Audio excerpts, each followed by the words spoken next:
Hello po, so welcome po sa vlog namin. We'll try carbonara buldak. First ko lang din. I mean, as someone din na may sa buldak, first time ko to. Ikaw? Ako, first time ko sa kahit anong klase ng buldak. Wow! Diba? So, this will be a new learning experience for her.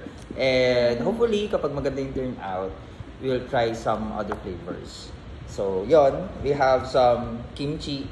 We have some something over here. And also, complementaries, we have kimchi. Yan. Pampatanggal langhang. And also, some apple. Wala lang. Trip ko lang mag-slice. Trip lang na mag-slice. So, ito na bali yung dinner namin. We have milk din. Yeah, we have milk din. Feel ko kasi. Ilabas natin ng milk.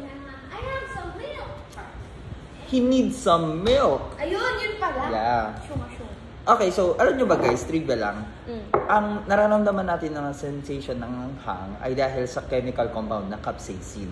Okay. Capsaicin is an oil-based compound. Ibig sabihin, hindi siya soluble sa tubig. So kapag umiinom tayo ng tubig, kapag naanghangan tayo, hindi siya nawawala. Ang tendency pa nun, mas naanghangan tayo lalo kasi kumakalat sa bibig yung capsaicin. Okay. Kaya tayo umiinom ng gatas kapag naanghangan tayo kasi gatas is gatas contains fat or fat globules. Oh my God, this is fat pero free. Fat free. Oh my God, pero fat free siya paano to? Hindi mawawala yung anghang. 99.9%. So hindi siya mawawala. OMG! Tingnan natin kung tama yung play.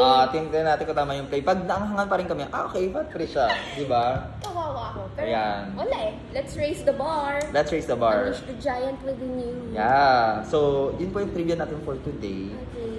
So, let's Sponsored try. by Cowhead. Baka naman. Baka naman, Cowhead Okay. Okay, here goes nothing.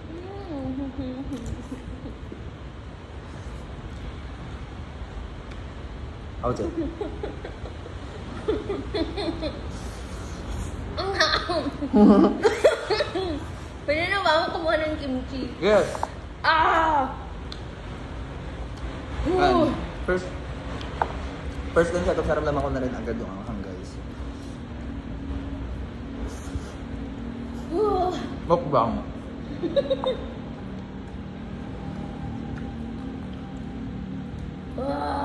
Diba? Parang fat free na. Diba? Shout out kay John at Jello. Ano sa inyo, hindi ko pa sa pagbili. Ginusto mo That was it. Go, kaya mo yan.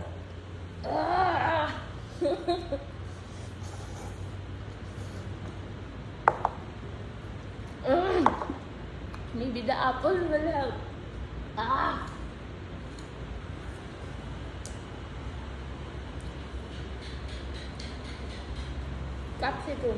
Capsicum. Yung sabi ni Ann Curtis, diba? Yes. Ang anghang.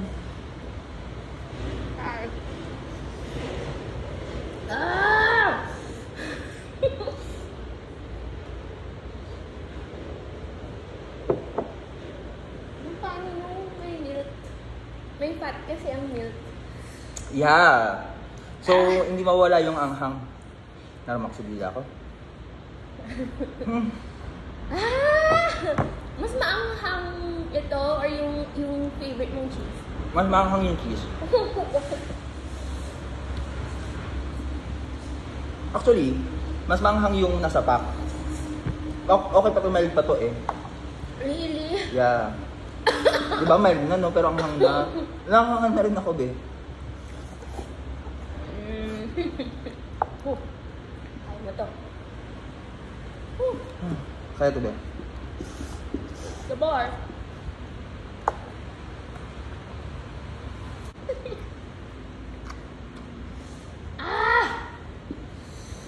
I mean, nakang kimchi naman siya, pero baka nila niya mas malamig. But I love kimchi so much. Me too. Pero yung gusto ko ay maasim. Yes. Maasim tapos bright colored. Sarap! Oh my God! Ang hang be. Ang hang be. Sige na. Ang dami pa. Paubos ko na. Hindi ko stop yung video hanggang... Ang teknik, tuloy-tuloy mo lang. Isa o dalawang subog, gano'n.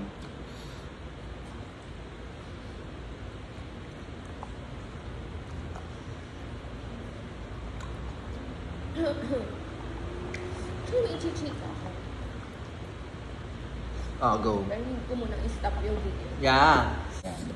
Last bite. Last subo. Update. Umiyak na po ako. Umiyak na po siya. Nagluha-luha na po. Because mayonnaise is a fat. Is rich in fats. You know. Kasi ang mayonnaise ay gawa sa oil and sa egg white. So, more often than not, it's nakakatulong siya sa pag-alleviate. Ng pain. From deep within. Ng pain from deep within. I was afraid this time would come. I wasn't afraid to ease this kind of hurting from within. I have learned to live my life beside you. Maybe I'll just dream of you tonight. And if into my dreams you come and touch me,